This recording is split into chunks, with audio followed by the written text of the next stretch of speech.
Schlitz, the beer that made Milwaukee famous, presents The Halls of Ivy, starring Mr. and Mrs. Ronald Colman.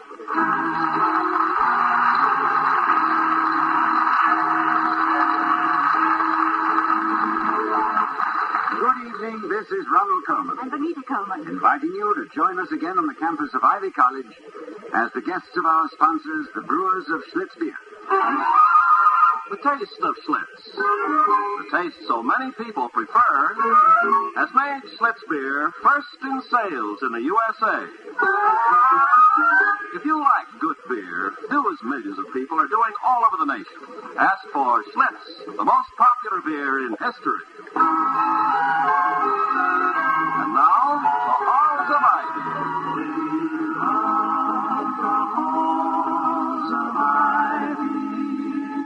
That surround us here today, and we will not forget how we are.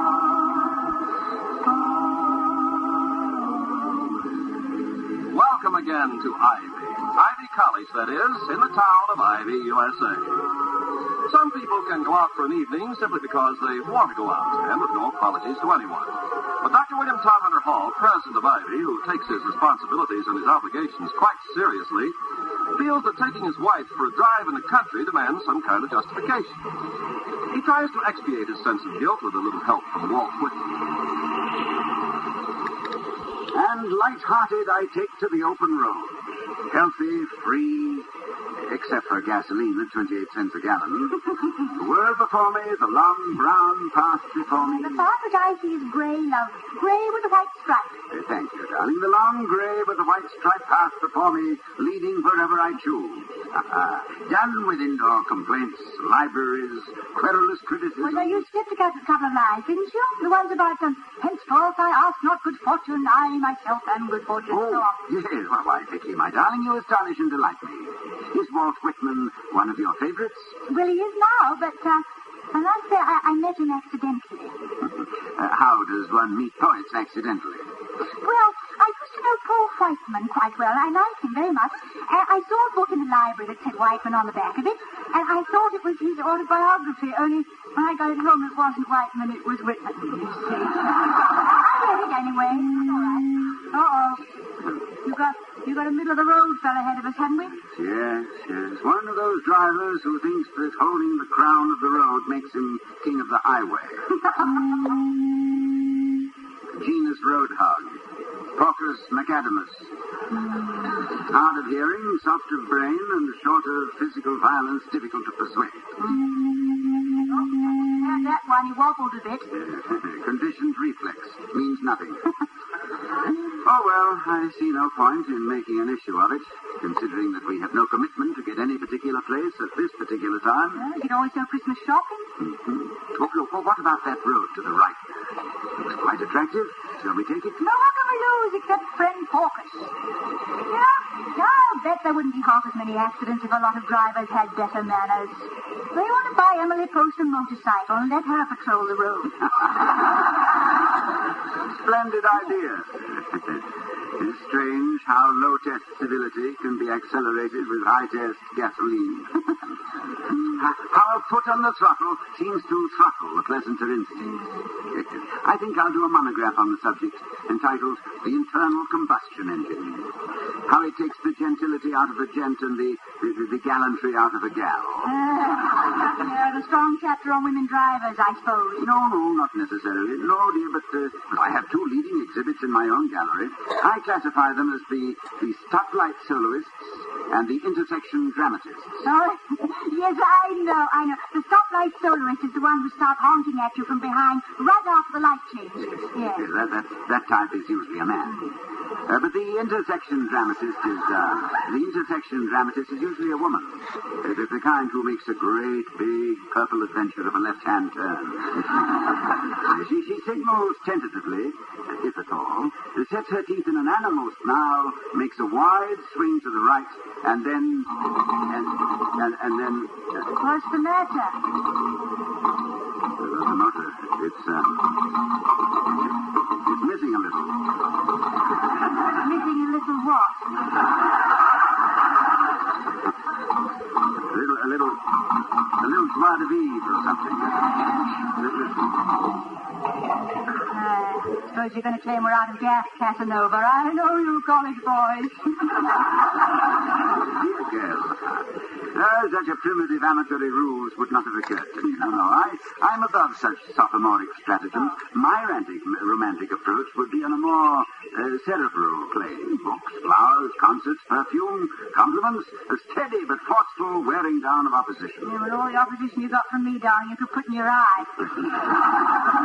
At least you gave me the illusion of being masterful, for which I'm grateful. Now, let me see. Lights seem to be as bright as usual. Starter full of energy. Yep. Ignition is on. We have plenty of fuel. Yes. Obviously some mechanical failure. Well, anything mechanical, beyond winding a clock or turning a doorknob, is quite apt to be out of my province. But I suppose I should make a modest effort to locate the trouble. Have we a flashlight, my sweet? Yes, it's here in the glove compartment, I think. Yeah, and let me see. Bats and golf tees and... Oh, there's that black glove I've been looking for.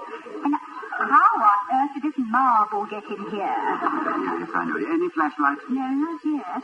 But I found your broken sunglasses, and it was... Oh, it's half a bar of chocolate. Lovely.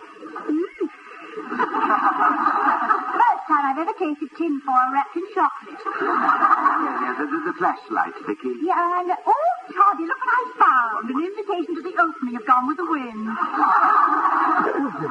Yes, here's the flashlight. Works, too. Surprise. Thank you, darling. I shall now attempt a graceful, greaseful bit of mechanical legerdemain. Vicky, what a lovely night. Come on, come out and sit on the running board. This car doesn't have any running boards, you trickster. I'll lean against the fender and criticize. But go ahead, open the lid and take a look. It's probably just a loose tube.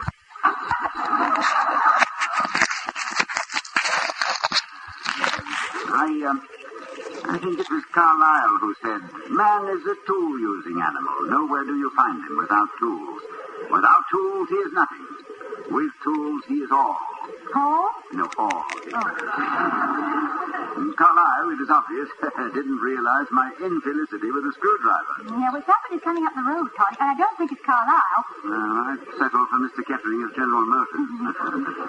Well, that was just a minor pleasantry to show that my spirits are not drooping. Yes. Hello there. Hi. You got trouble? Yes, apparently. I thought I recognized the car you passed me a while back. Yeah, you should have come to ride with that pack of books you're carrying.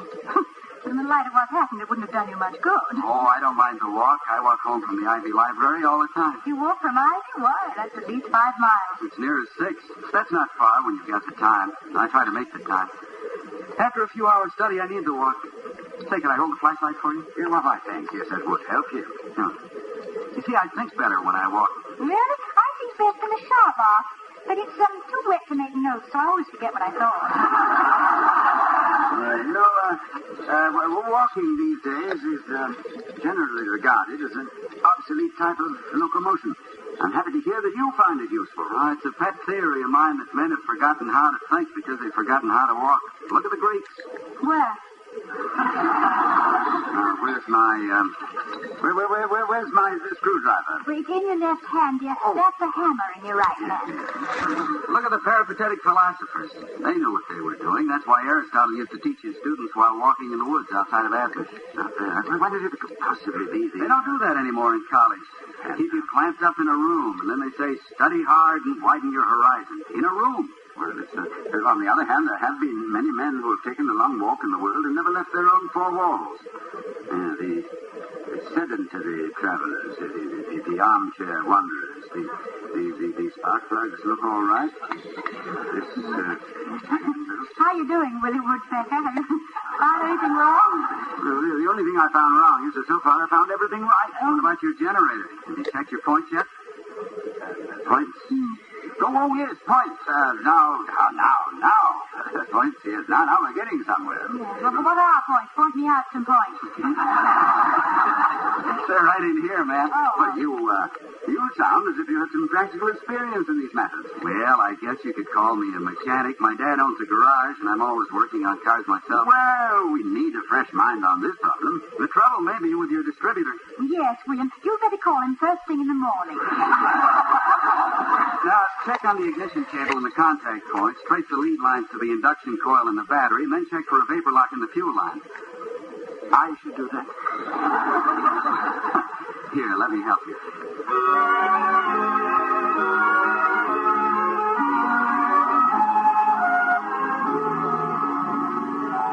All right, Vicky, try starting the motor. You would take your hands off everything first, darling. You may be all thumbs here, but just keep them on your hands for old time's sake.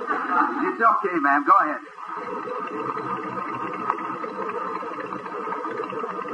Fine. Vicky, you can turn it off now. Well, congratulations. It's a remarkable example of collaboration and a most illuminating half hour on philosophy. I'm sorry. When I get started on that, I'm off to the races. That's my subject. I hope the discussion distracted your attention from my mechanical ineptitude. Well, you did a swell job, sir. You've got to have a feel for that sort of thing. Well, I don't get much opportunity, but I like to use my hands. Someone once observed that it's a moot point whether the human hand created the human brain or the brain created the hand. Hey, I like that. Who said it? I'm pretty sure it was Alfred North Whitehead. Whitehead? Well, no wonder. That's my man. That's what I came to Ivy for. Professor Thorndike's a real disciple of Whitehead. I'd say that Professor Thorndike is the best modern philosopher since Whitehead. He'll be happy to know that someone thinks so. Do you mind if I tell him? Well, I figured you knew him. I guessed right away that you were a professor at Ivy, sir. Well, Dr. Hall is the kind of professor without portfolio. A plenty professor extra potentiary. Now, Vicky, it's extraordinary. And I'm not. Hall. Well, you're Ivy's Dr. Hall. Yeah, and Mrs. Hall's Dr. Hall. Well, I feel pretty silly sounding off about philosophy to you, sort of, on the contrary. Mr. Kimball, Jeff Kimball. Well, Mr. Kimball, I think that the greatest pleasure I have at Ivy is that of being a sounding board. So come visit us soon and prepare to let yourself go. Yes, the next time you feel the urge to walk and you can pry yourself loose from your studies, peripatetic yourself over our way. We'd like to see you again. Well, thanks. Thanks very much. Now, let us drive you home. Well, thanks just the same, Mrs. Hall, but I only have to cut across the field here. I live just over the hill, and it's pretty late, so I'd better be going. Good night. Good night. Good night. Vicky, you know, I'm perpetually being startled and somewhat humbled by the unabashed presumption, praise, and conviction, and wonderful faith of a student who is just beginning to think. I'm just beginning to think, too. We forgot to pay him. And after all, he did help. Well, a little. A little. He was indispensable. And I shall insist upon implementing our gratitude the first time I see him on the campus. Well, good. But you know, Charlie, he never actually said, are you sure he is a student of ours? Oh, what makes you think that he isn't? Nothing. Only what makes you think that he is? Nothing. But if he isn't, he ought to be. It's a pleasure to meet a young man who doesn't wait to use his brain until his hair matches his gray matter.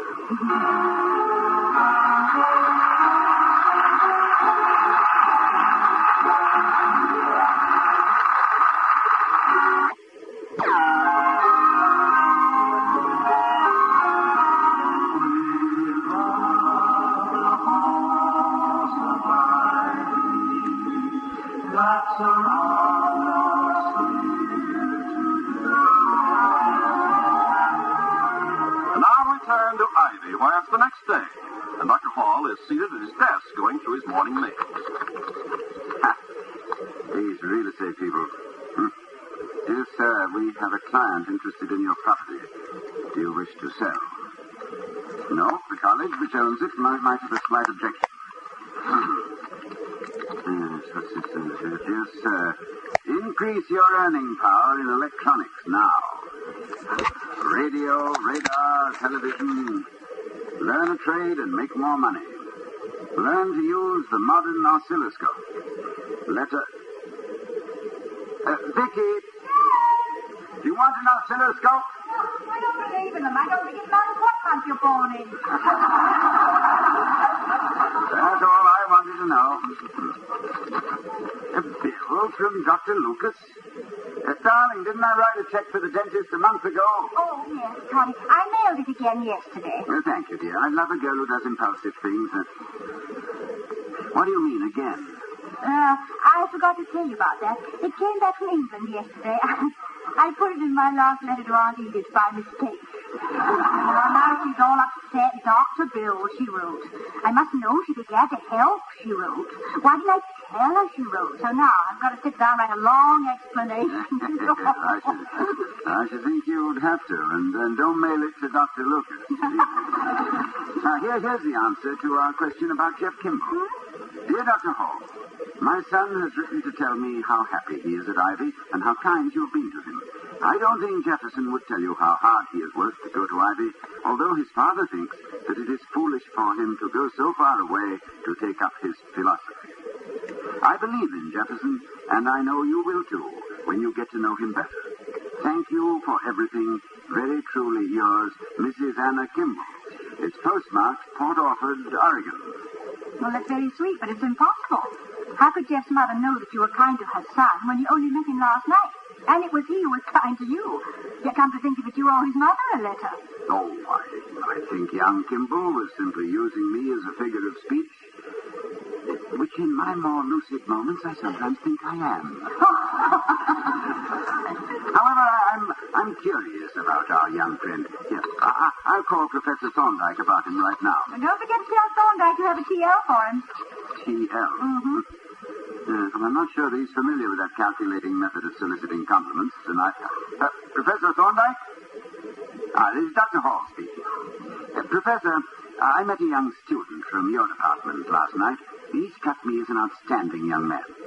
I'd appreciate it if you'd give me your opinion of him and keep me posted on his progress. His name is Jefferson Kimball.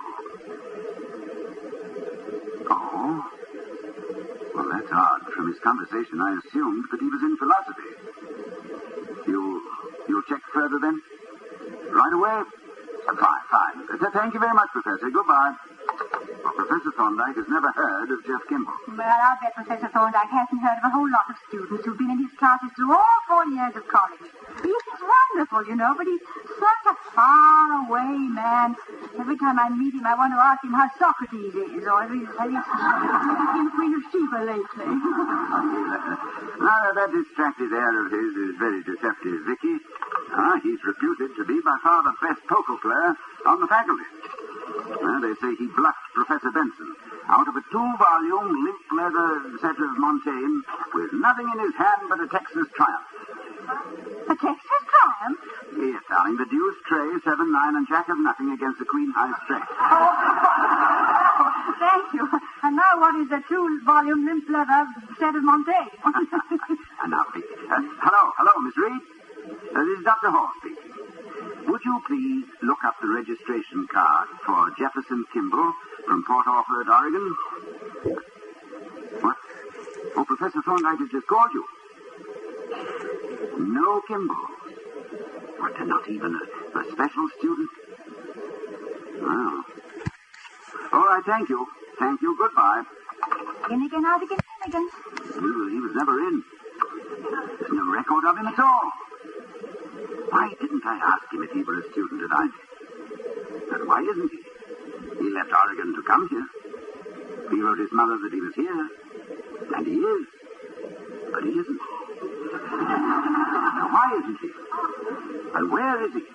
He's over the hill. Over what? Well, that's what the man said. He said he lived over the hill. All right, but which hill? Well, the hill that we stalled at the bottom of. Excuse me. I mean, which the bottom of we stalled at. Of which I haven't the slightest identification of. However, he did say that his father owns a garage. Yeah, which we now know is in Oregon, but he also said that he works on cars all the time. Which is probably what he's doing now. So? Vicky, as it's such a common, if controversial practice to shop around for promising athletes, I don't think it would be reprehensible in our part if we went out of our way a little to recruit one promising student. Well, that's right. We could use some brains with our biceps. You know, oddly enough, Biceps is derived from the Latin meaning two-headed. Now, isn't that wonderful? That would be able to keep your noses to two grindstones. Yes. Now, let's get in the car and start looking for a young Aristotle in a greaser. We'll take a spin for Spinoza.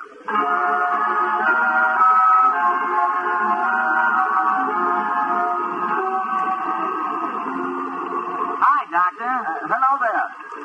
Do you have a young man working here named Kimball? Sam Kimball? No, Dr. Hall. He left and went over to Watertown about 6 months ago. No. Jefferson Kimball. Oh, Kimball. No, never heard of him. You might try Pete's. I think they took on a new man. Well, thank you. Say, wait a minute, Dr. Hall. Your back tire looks awful low. Oh? Why, I just had it checked when I got gasoline. Well, and I'm afraid you got a slow leak. Better leave the tire here. Let me fix it. Oh, all right.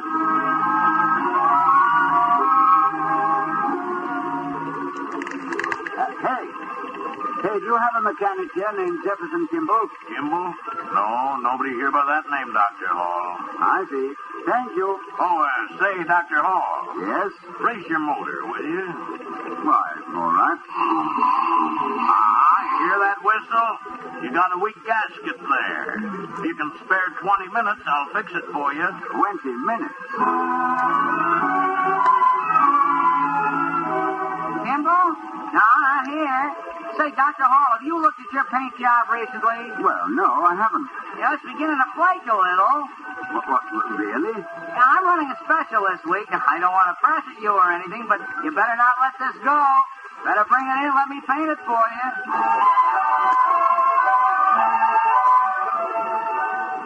I'm sorry, Dr. Hall. It'll take me till Saturday to finish the job, but you couldn't drive it out of this garage in the condition it's in anyways. I couldn't guarantee what might happen. Well, I can guarantee what'll happen. We'll walk home.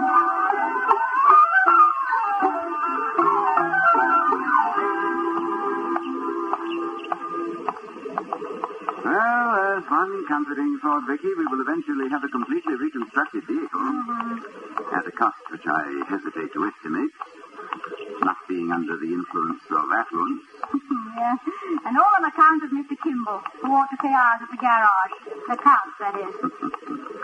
One thing he's done is given me an appetite. There's nothing better than the mental stimulation that comes from walking. Oh, darling, I hope Mr. Kimball is tender, because I think we're going to have him for dinner. What? Yeah, look, the hills come to the halls.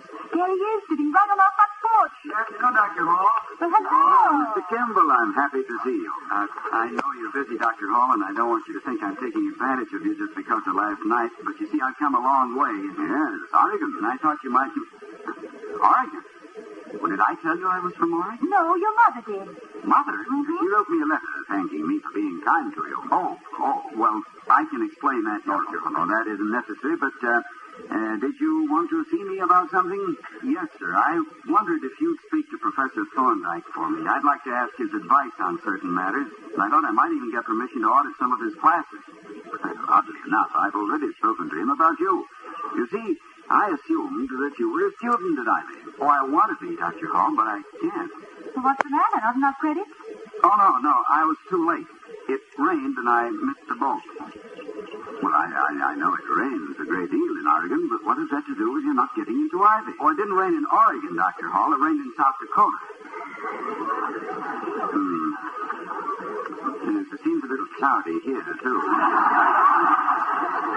What I mean is, I hitchhiked to Ivy, but I was marooned for 5 days in South Dakota and missed the entrance examination. Well, why didn't you holler for help when you got here? Because the delay was my own fault. I didn't have any foresight. I should have allowed enough marching to get here in time. Well, the knowledge of the weather is not a prerequisite at this college. It's true that we have a closing date for examinations, but occasionally I exercise my dictatorial powers and set back the calendar. Then, you mean I can still get in? Well, after the grease you got on my husband, he could use a little of it to slide you into school. Jeff, I sometimes have a terrifying picture of college as a huge machine for grinding out credits and building up muscles. But I'm reassured when someone like you comes along who will take, let us say, elementary astronomy because he wants to know something about the universe, and not because it's a snap course worth 2 units. So welcome to Ivy.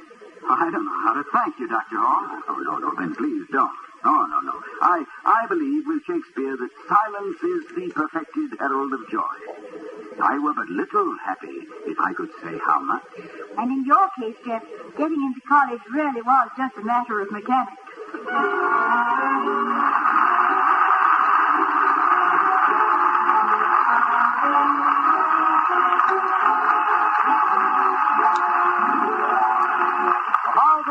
Starring Mr. and Mrs. Ronald Colman has been presented by Schlitz, the beer that made Milwaukee famous. The taste of Schlitz. The taste so many people prefer has made Schlitz beer first in sales in the USA. Why don't you two enjoy the most popular beer in history? Next time, every time, ask for Schlitz beer. Now, here again are Mr. and Mrs. Ronald Colman. Good night, everybody. Good night from all of us. And from our sponsor, the Joseph Schlitz Brewing Company of Milwaukee, Wisconsin, and its thousands of friendly dealers throughout the nation. Good night. Good night.